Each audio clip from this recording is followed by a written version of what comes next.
for the original inhabitants of this great continent, for the colonists and all the immigrants who came here, for the countless slaves brought here by force. Freedom would always be the touchstone, the true American dream.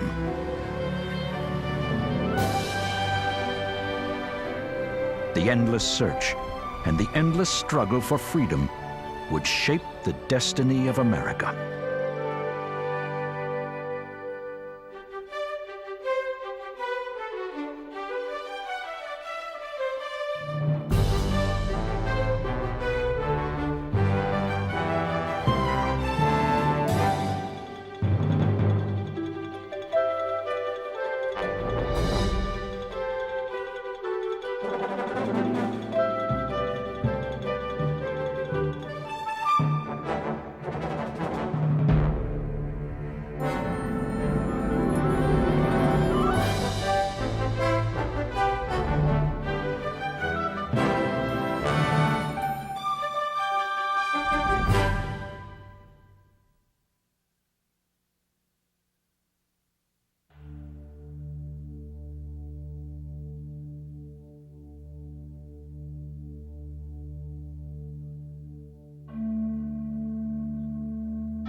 At the start of the 17th century, America looms large in the mind of Europe.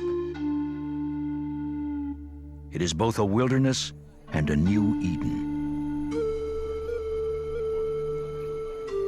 And it is home to millions whose lives and ways are utterly different and utterly mysterious.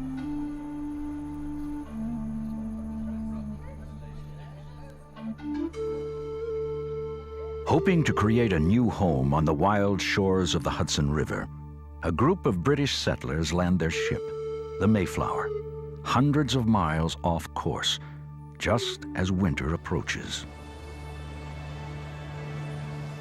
Among them is William Bradford, a pious, thoughtful man who believes in purifying society through his religion. After long beating at sea, blessed ye God of heaven, who had brought them over ye vast and furious ocean, and delivered them from all ye perils and miseries thereof. Bradford and 87 of the 101 people aboard are pilgrims, driven out of England for challenging the dictates of the king. They've come to this desolate shore looking for the freedom to worship as they please. The other passengers have more simple desires. They want land and the wealth that it brings. The year is 1620. Wrote Bradford, "It is a hideous and desolate wilderness full of wild beasts and wild men." Within the first 4 months, over half the colonists perish, and the pilgrims don't know if they can make it to spring.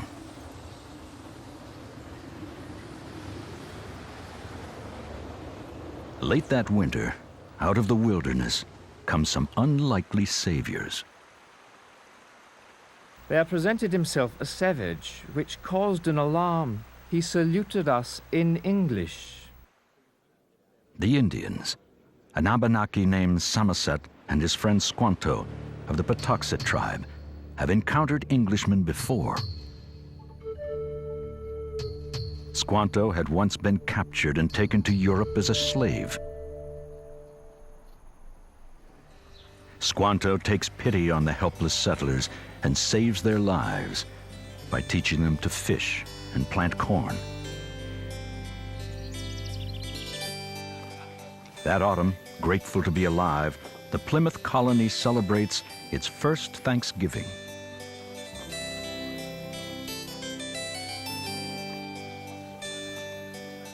The colonists invite a local chief and 90 of his men, who bring 5 deer and other gifts. Remarked one of the colonists, Edward Winslow, "They are a people without any religion or knowledge of any god, yet very trusty, quick of apprehension, right-witted, and just.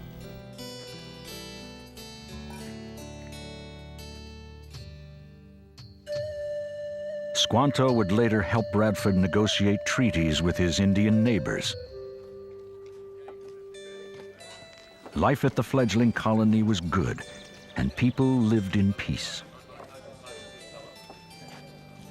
Here was a land where people could breathe free, where they could fulfill all their dreams and ambitions.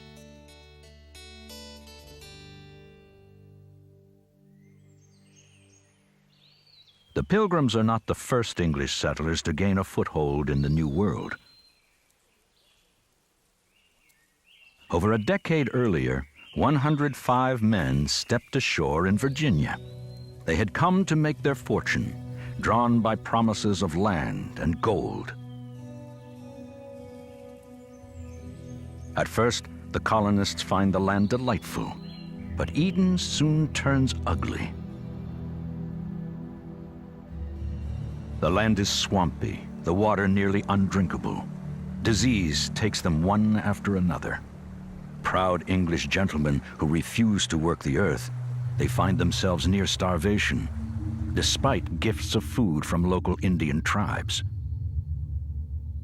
They are reduced to stealing corn from the same Indians, who retaliate. Holding the Jamestown colony together is a remarkable man, skilled in battle, who believes he can tame both what he calls the wild savages and his reluctant fellow adventurers.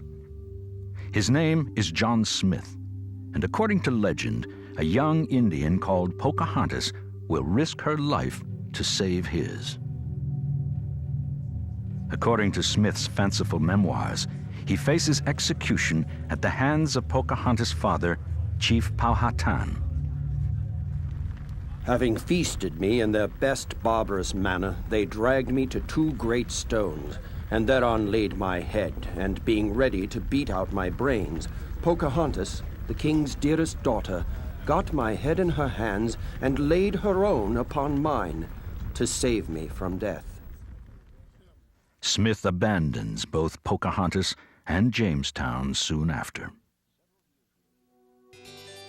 Several years later, hoping to secure peace in this troubled land, Chief Powhatan gives his daughter in marriage to one of the other English settlers, John Rolfe. Through the Indians, Rolfe and other struggling colonists learn the secrets of tobacco. The savory leaf is a huge success in London, and soon the colonists are growing it everywhere, including the streets.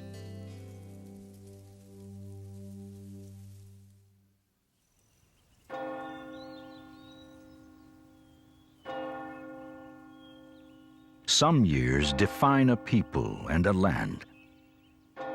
On the 30th of July, 1619, 22 Englishmen walk into a small church.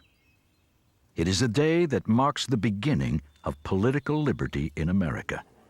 The men are sworn in as members of the House of Burgesses, the first elected government in the colonies. As in England, only men can vote, and only men of property. But the seed of freedom has been planted in the fertile soil of the New World, and eventually it will grow into a revolution.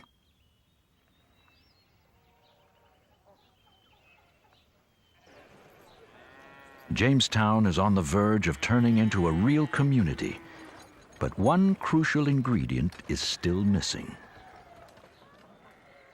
The initial group of settlers to Jamestown was overwhelmingly male, and this did not change to a great degree during the first several decades of settlement. So in 1619, the Virginia Company sent a ship with 90 eligible women to the colony. They were deliberately recruited from among the most respectable ranks of English society. The company hoped to improve the reputation of the colony, which didn't appear to be a very nice place for anybody to go to, and never mind a woman of perhaps some modest fortune or some good prospects of marriage. Late that August in 1619, a Dutch ship sails into port with a terrible cargo. 20 African slaves, the first ever in North America, destined to labor in the fields of Virginia.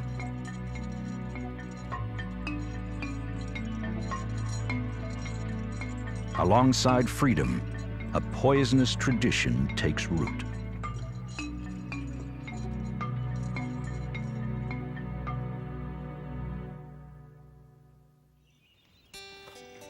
Plymouth and Jamestown not only survive, they flourish. This brings the Great Migration, a flood of eager British colonists into New England.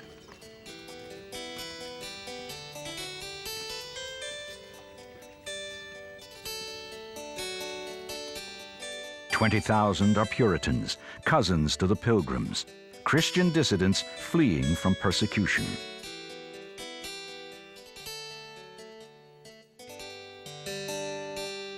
As the ancestors of Franklin, Emerson, and Hawthorne, the Puritans will eventually help create a new American culture of self-reliance, individuality, and freedom.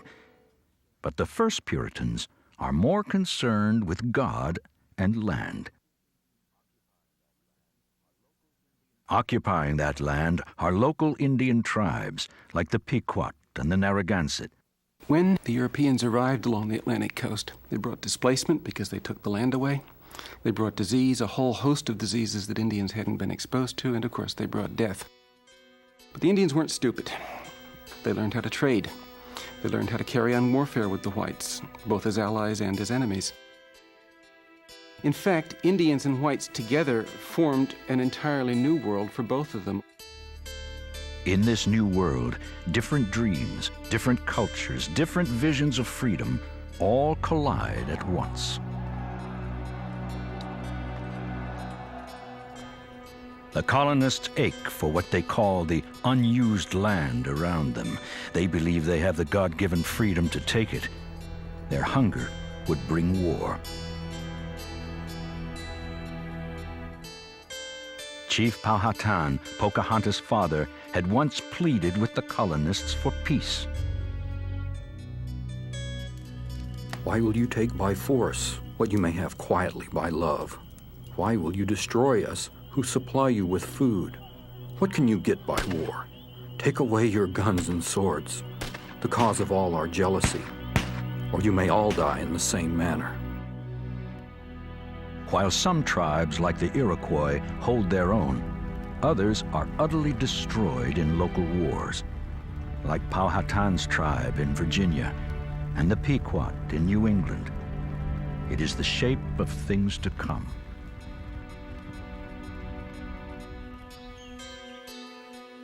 Pilgrim William Bradford had been saved by Squanto and the generosity of the Indians. But when it comes to land, Bradford is more than willing to send his Indian neighbors to their maker. It was a fearful sight to see, the Pequot villagers thus frying in the fire, and the screams of blood quenching the same, and horrible was the stink and scent thereof. But the victory seemed a sweet sacrifice, and they gave praise thereof to God, who had wrought so wonderfully for them. If the Puritans had bloody dealings with the Indians, they also refused to tolerate any dissent from their own people. They, of course, came to America with freedom on their minds, religious freedom. But once they achieved that objective in coming to America and setting up their own independent settlements, we immediately face all sort of paradoxes. That is, beginning with the fact that they began to persecute people who did not believe the way they did. In other words, you're free to worship as long as you worship the way they worship and believe the way they did. And one wonders, what kind of notion of freedom is that? For insisting on the separation between church and state and preaching tolerance, Minister Roger Williams is driven into the wilderness in the dead of winter. Yet, in the New World, dissent isn't so easily crushed. Unbowed, Williams founds a new community devoted to liberty. In time, it would become Rhode Island. It is one of the freest places in the entire world.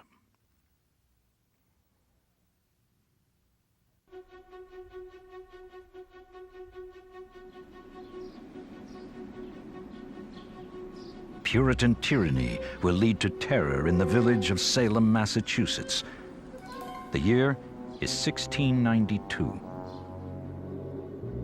The young daughter of the local minister unexpectedly falls into long, deep trances.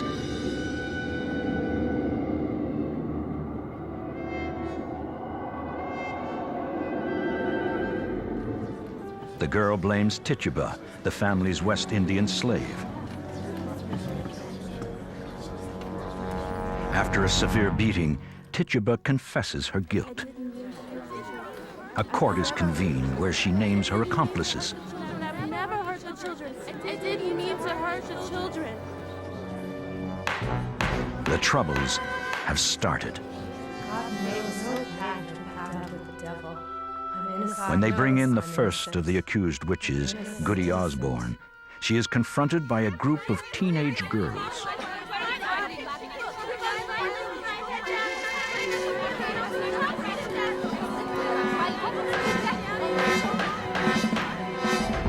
Overcome, one girl accuses her of pinching and biting, of tormenting them in supernatural form. Innocent. God. The court condemns Goody Osborne, and 10 days later, she dies in prison due to ill treatment. It is just the beginning. Soon, ordinary people throughout the colony are accused of witchery. People who confess are not executed. Only those who declare their innocence are killed.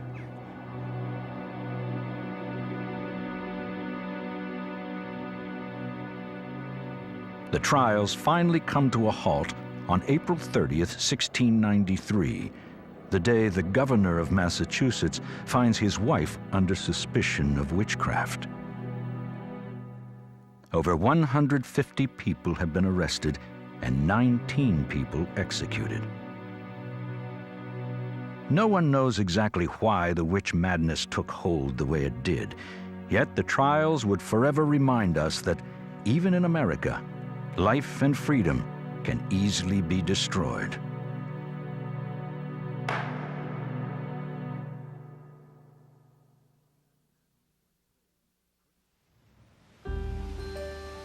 Even madness like Salem couldn't stop the astonishing growth of the colonies. People of every sort keep coming to America's shores, from England, Holland, France, hoping to create a better and freer life. America is already a land of immigrants, small farmers, mechanics, and clerks. Well over half the Europeans come as servants, indentured servants. After laboring for several long, hard years, they will be set free with a chance to make their way in a new world.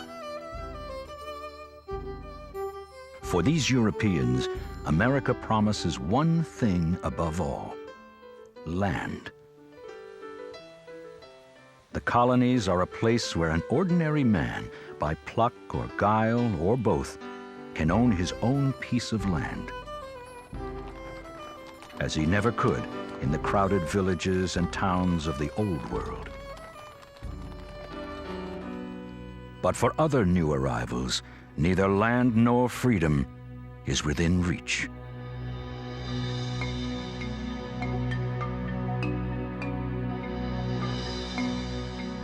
By 1700, if you were black in Virginia, you were definitely a slave. There are a lot of reasons for this. One reason was that in the nostrils of the English, Virginia began to smell very bad because white servants would go out there, would expect to work their way to freedom, but in fact would be worked to death. To replace white servants, the planters purchase African slaves to do the back-breaking work. Considered an inferior people, they will be forced to live in permanent slavery, as will their children and their children's children.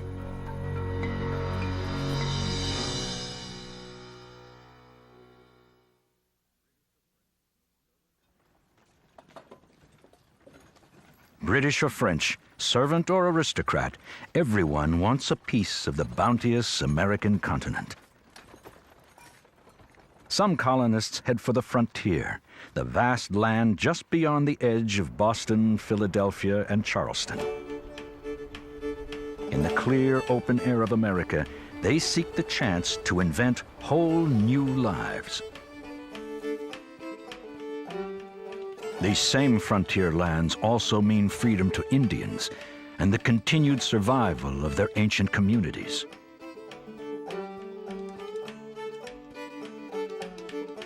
To keep colonists at bay, some tribes sign alliances with the French government, others with the British.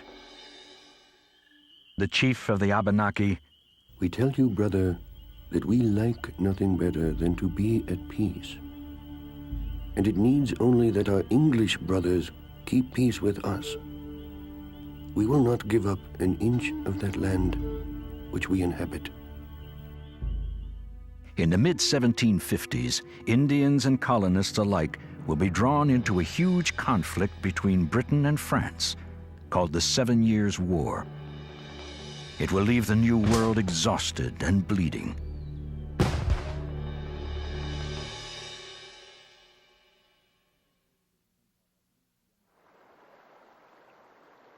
An ambitious and somewhat aloof young surveyor from Virginia helps ignite the conflict in 1754. His name, George Washington. In battle, he will discover his gift for war and for leadership. The French hold a vast territory from Canada to Louisiana and control it with heavily armed forts.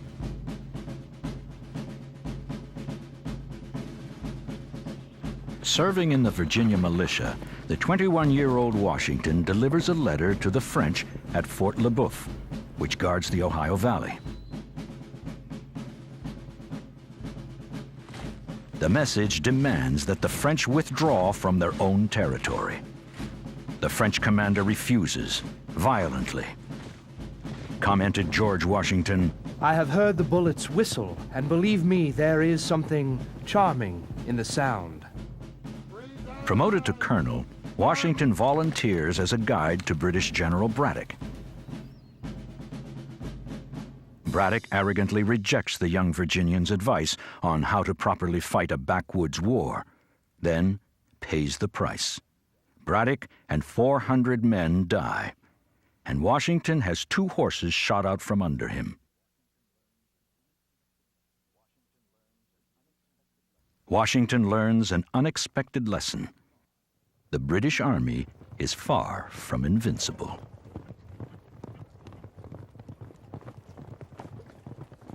Despite Braddock's death and other losses, England eventually wins the war and drives France out of America. Young Washington begins the war hoping for British recognition, but by the end, he feels more like a Virginian than an Englishman.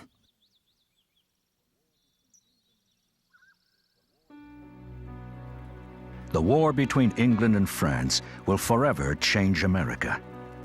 At war's end, England is nearly bankrupt. Insisting that the colonies pay a share of their own upkeep and defense, England passes the Stamp Act of 1765 in the middle of a colonial depression, affecting Bibles, almanacs, legal documents, and playing cards, anything printed. It is the first direct tax ever levied on Americans, and it leads to riots across the colonies. Outrage runs like fever through the land and alienates the colonists from their very identity as British subjects. In the Virginia House of Burgesses, Patrick Henry, the son of a frontier farmer, bitterly denounces the tax. "If this be treason, make the most of it." His wealthy fellow Virginian George Washington likes it no better. Parliament hath no more right to put their hands into my pockets without my consent than I have to put my hand into yours for money.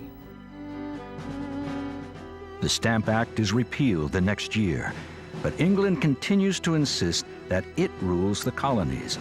And no matter how much they might rebel, the Americans do not, in fact, rule themselves.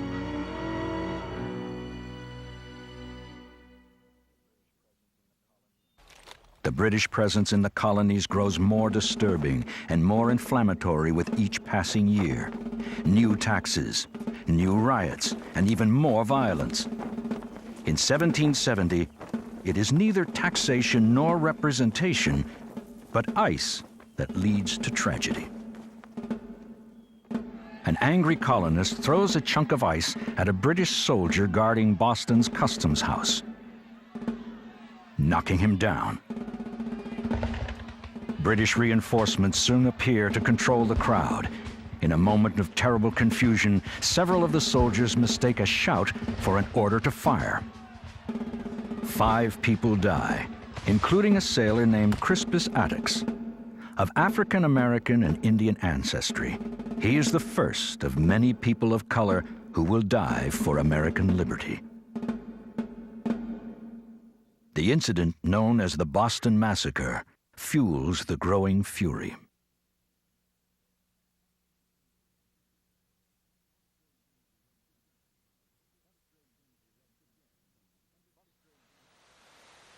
Frustrations erupt again on December 16, 1773, again in Boston, over tea. Protesting restrictions on the tea trade, a group of local mechanics, artisans, and merchants head down to the harbor dressed as Mohawk Indians. Led by Sam Adams, a former beer maker better at brewing trouble, they call themselves the Sons of Liberty. As one bystander put it, the Sons of Liberty boarded the ships, and without much deliberation, knocked open the chests and emptied several thousand weight of the finest tea into the ocean.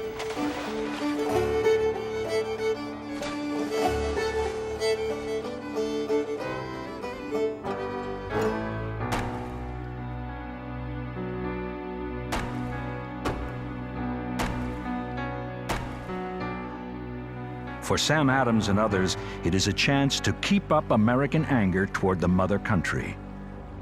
Adams' intentions are clear. He wants to be free of England, and that means revolution.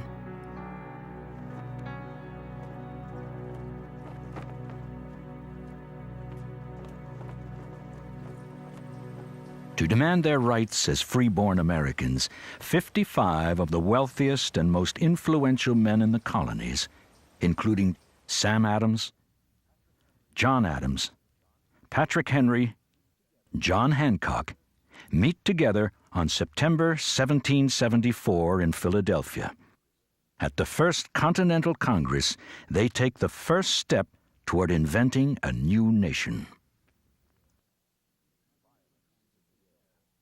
Violence is in the air, and the Continental Congress resolves that if the British use force against the people of Massachusetts, all Americans ought to support them in resistance. On March 23, 1775, firebrand Patrick Henry utters the words that still ring in our ears today. Is life so dear, or peace so sweet, as to be purchased at the price of chains and slavery? Forbid it, God Almighty. I know not what course others may take, but for me, give me liberty or give me death. On the eve of open warfare, few colonists consider revolution. Most Americans have no desire for independence from England. They want fair treatment. It will be the king and his army of occupation in Massachusetts that will push them to the edge. On the 18th of April, 1775, General Thomas Gage, commander of all the British troops in North America, readies a column of 800 men. His orders: put down the rebellious local militia known as the Minutemen. Night does little to mask the British movements. Boston is full of Patriot spies. Silversmith Paul Revere races ahead to warn of the coming raid. It is to be the most famous horse ride in American history. I set off upon a very good horse. After I passed Charlestown Neck, I saw two men on horseback. When I got near them, I discovered they were British officers. One tried to get ahead of me, and the other tried to take me. I got clear. And after that, I awakened almost every house till I got to Lexington.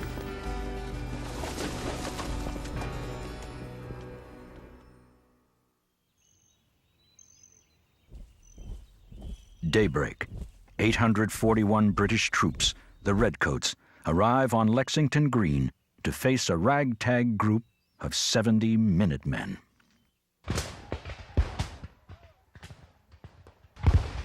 No one knows who fires first, but within minutes, 8 Americans are dead and 10 wounded. The British march on unimpeded. At North Bridge in Concord, a larger force of Americans awaits them.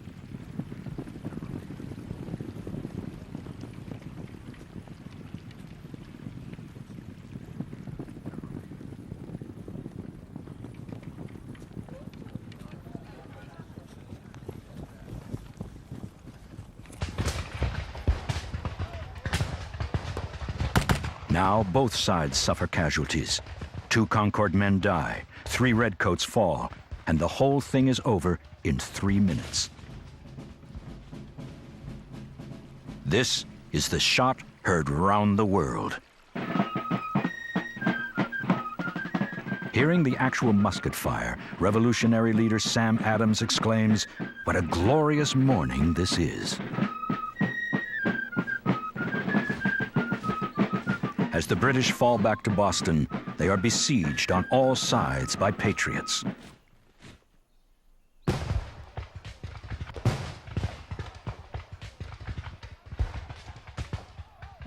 "273 English soldiers are killed or wounded.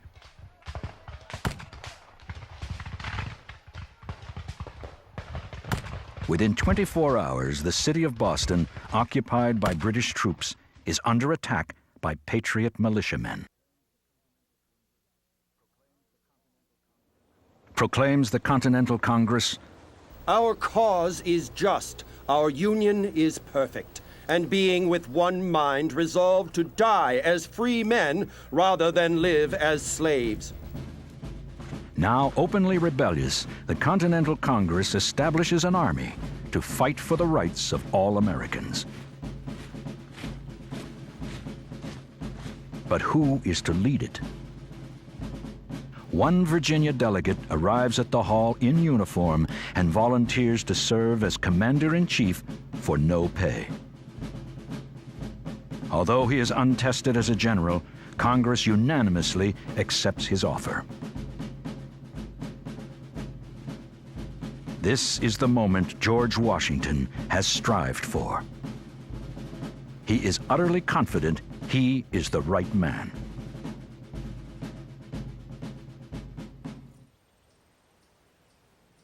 Just as ordinary people had refused the tyrannies of the king, it is ordinary people, farmers and laborers, who will fight and die for liberty. At Boston's Bunker Hill, 1,000 British soldiers die, while the colonials lose less than 500. Here is proof that the untrained ragtag patriots can stand up to the best of England.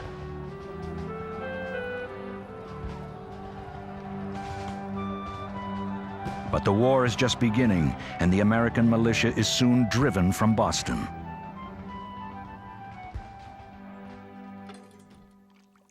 It will take more than bullets to defeat the British and create a new America. The powerful words of one man, Thomas Paine, will help transform a war into a revolution. Tom Paine was one of the more unusual men who made the American Revolution. He came from the lower classes of England, unlike most of the leaders of the Revolution who were fairly prominent merchants or planters or lawyers in the American colonies. He only arrived in America in 1774, just really on the eve of independence.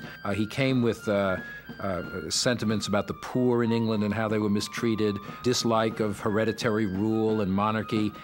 Early in 1776, he wrote the famous pamphlet Common Sense, which was the first public call for American independence. 120,000 copies sell in just 3 months to farmers, tradesmen, seamen, and laborers. O ye that love mankind, ye that dare oppose not only the tyranny, but the tyrant, stand forth. Every spot of the old world is overrun with oppression. Freedom has been hunted around the globe. He called for a new democratic kind of government in what would become the United States, and the mission of the American Revolution was to create what he said, an asylum for liberty. In other words, this was not just the movement of a couple of million people on one side of the Atlantic battling the mother country. Why should someone in France or Germany or some other country care about that? But the reason was this was part of the worldwide expansion of freedom, and America would be this asylum of liberty. The idea of liberty for all is not lost on colonial women, especially Abigail Adams. She makes a pointed suggestion to her husband John, a delegate to the Continental Congress, concerning the rights of women. Remember the ladies. Remember all men would be tyrants if they could. If particular care and attention is not paid to the ladies, we are determined to foment a rebellion and will not hold ourselves bound by any laws in which we have no voice or representation. Women are not about to stand by and let men fight the revolution without them. Many, like Sarah Osborne, follow her blacksmith husband to war. Washing, mending, and cooking for the soldiers, in which I was assisted by the other females. These women were oftentimes cooking meals. They were doing the laundry as frequently as laundry actually got done for these Continental Army soldiers. And they were also doing small things like darning socks and mending, which actually was quite important because the supplies to the Continental Army were never as plentiful as they should have been. A private's wife, nicknamed Molly Pitcher, goes from carrying water for her husband's gun crew to manning his post when he is wounded. And Deborah Sampson, a former indentured servant, takes a more unusual route, enlisting in the 4th Massachusetts as Robert Shurtleff. She serves with distinction, discovered only when she becomes ill with fever at the end of the war.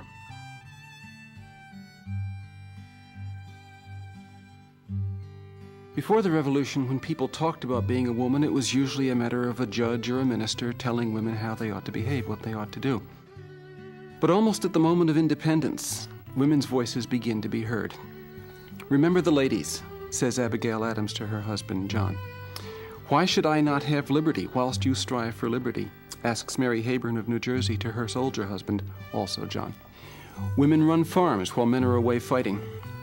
Women run businesses while men are away legislating or raising money to support the war effort. Women learn to do all sorts of things that they previously hadn't thought they were capable of doing, and once you learn something like that, you can't unlearn it."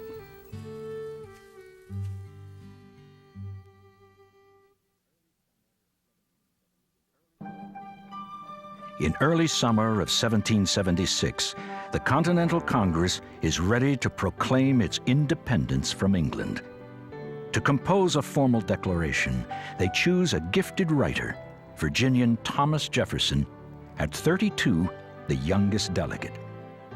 A shy, even withdrawn young man, he would have preferred to stay on his plantation due to his wife's poor health and his mother's death in the spring. But his talents are needed and his duty clear.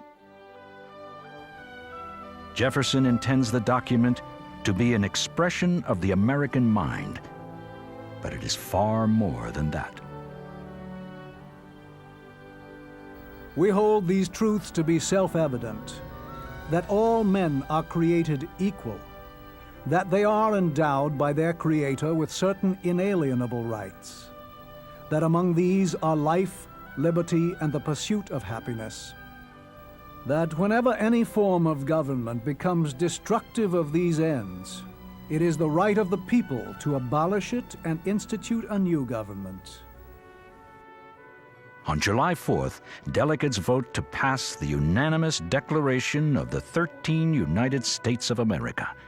Bonfires are lit in celebration all across Philadelphia. In New York City, a statue of the king is toppled and ultimately melted down, providing some 42,000 bullets for the revolution.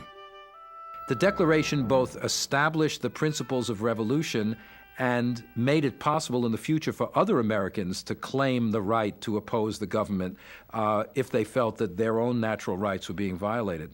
What you find in the Declaration instead is the beginnings of a new agenda, what I like to call an American agenda, centered around Jefferson's own words, all men are created equal. That raised very big problems for American society because the reality was that people weren't equal at all. Still, it gave people a goal to aim for, and we've been aiming for it ever since.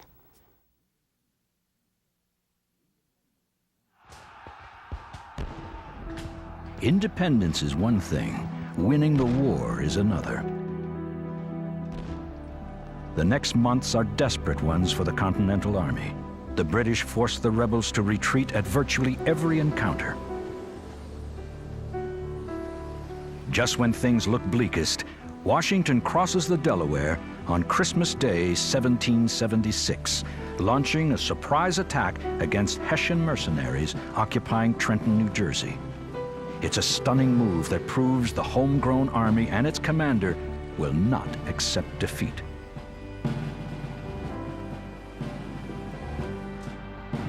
As one observer declares, the maneuver revived the depressed spirits of the colonists and produced an immediate and happy effect in recruiting. The British are doing some recruiting of their own. The king offers freedom to all able-bodied slaves who will fight against the colonists. Many slaves seize their chance and join the English. A famous slave owner, George Washington, moves to counter the inflammatory British proposal. This stimulated George Washington, the commander of the Continental Forces, to change his initial policy, which had been to exclude blacks from the army and to allow them to enroll, mostly free Negroes. But eventually slaves could also go into the Revolutionary Army. Maybe about 5,000 fought under Washington's army during the Revolution, mostly from the northern colonies and states. During the war, Vermont becomes the first place in the Western world to abolish slavery. Massachusetts and New Hampshire soon follow.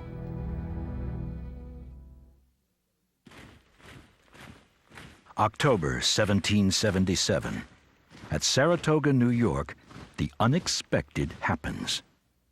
A colonial army overpowers 7,000 British troops, cutting them to pieces. 1/4 of the English army in North America is forced to surrender.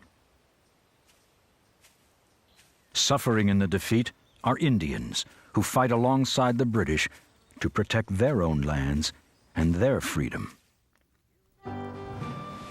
Hearing of the huge American victory, the King of France, Louis XVI, commits his fleet and 6,000 French soldiers, crucial support for the fledgling United States.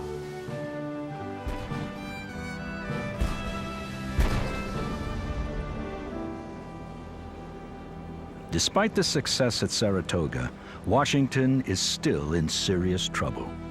Losing Philadelphia to the enemy, he withdraws his army to Valley Forge in the heart of winter. Over 2,000 of his 12,000 men will die during the icy season.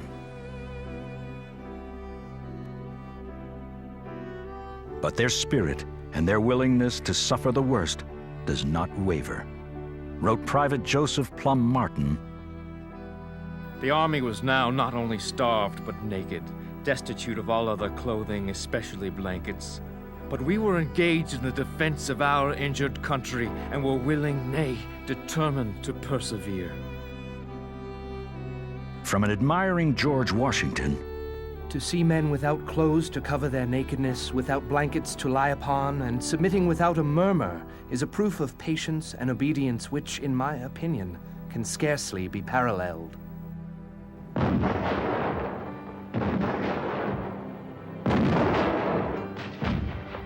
October 19th, 1781, the 7th year of the war.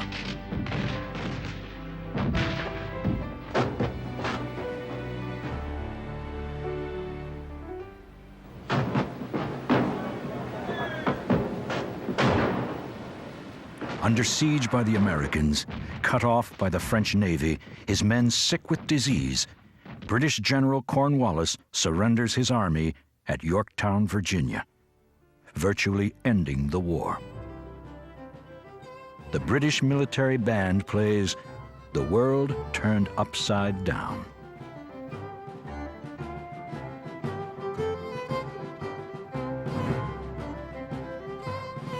Nobody expected when the war began that it was going to take 7 years. Nobody expected that there would be thousands and thousands of deaths. Colonials, on the point of becoming Americans, thought that their own virtue would quickly defeat the British. Look what happened at Lexington and Concord. Look what happened at Bunker Hill. They found, however, that they were up against professionals who fought long and hard and honorably. In the midst of all the suffering that it took to defeat those professionals, I guess the only answer as to why they did do it is something like this. People sometimes start out on what they think is going to be a short road, and it turns out to be a very long road indeed. And they find within themselves what it takes to walk every step of the way.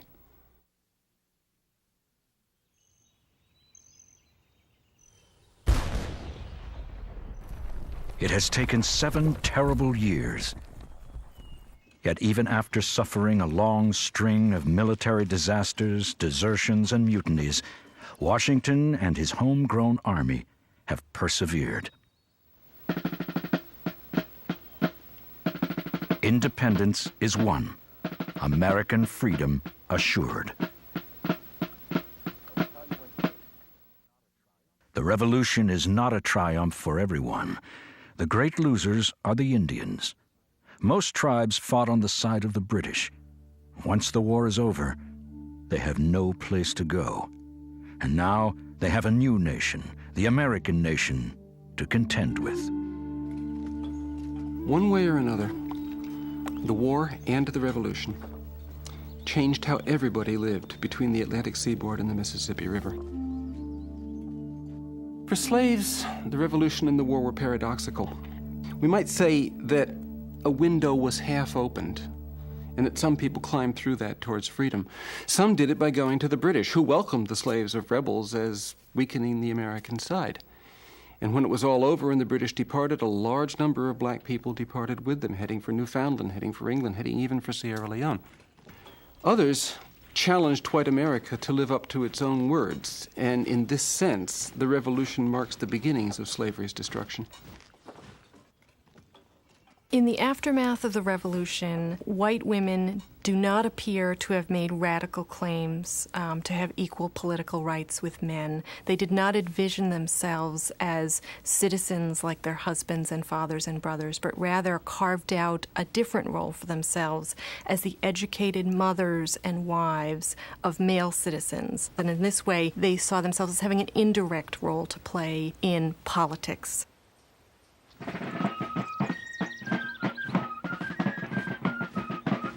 The new United States, with its explosive ideas of liberty and equality, will inspire democratic change around the world.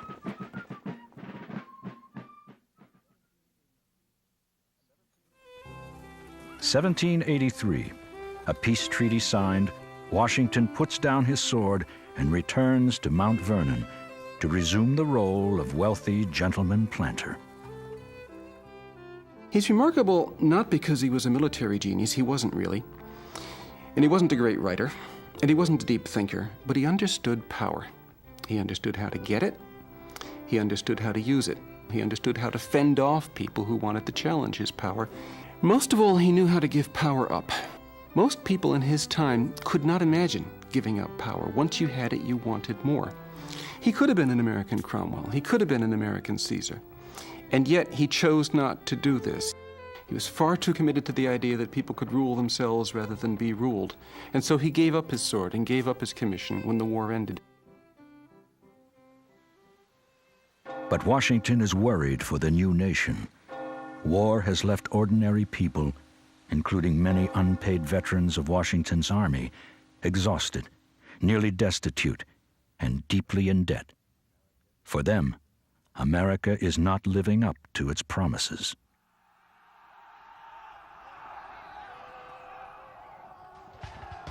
Angry citizens like Massachusetts farmer and veteran Daniel Shays even lead short-lived revolts against the government.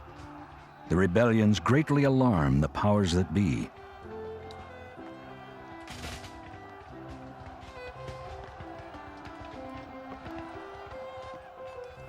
Yet Thomas Jefferson, writing from Paris, sees such uprisings as virtuous and even necessary. I hold that a little rebellion now and then is a good thing. The tree of liberty must be refreshed from time to time with the blood of patriots and tyrants. To create a stronger, more central government for the distressed nation, an urgent call goes out from prominent, wealthy men like James Madison and Alexander Hamilton for a constitutional convention. 55 delegates, including George Washington, spend 3 months arguing in secret over power and the shape of the government to come.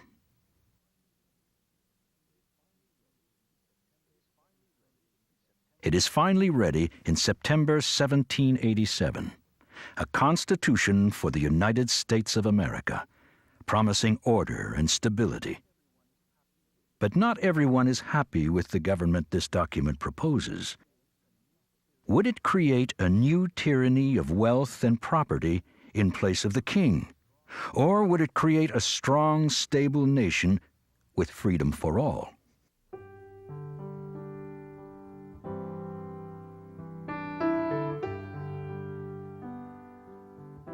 Americans are deeply divided. To save the Constitution, a compromise is needed. It is to be a guarantee of people's rights, a Bill of Rights to protect the citizens from their new, more powerful government. This Bill of Rights would provide written guarantees for freedom of religion, speech, the press, and assembly, all protections against the tyranny of power.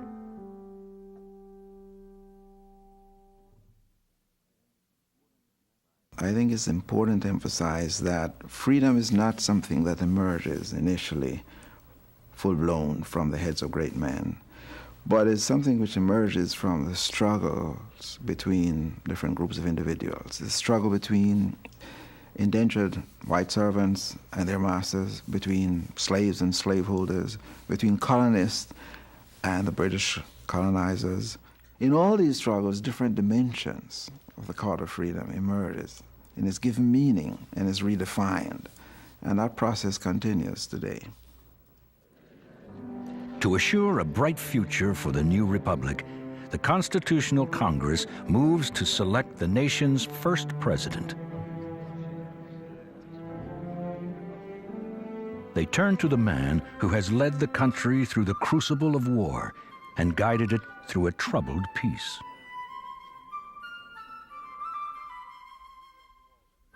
On New York's Wall Street on April 30th, 1789, George Washington is sworn in. To the 57-year-old Washington, it is a day of uncertainty. I am entering upon an unexplored field, enveloped on every side with clouds and darkness. Yet, admired throughout the nation, Washington will help the new country find its way. Soon after his inauguration, Washington addresses a letter to the Hebrew congregation of Rhode Island.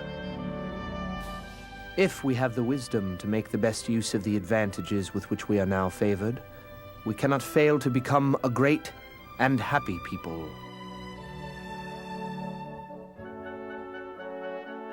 A new century awaits the young nation.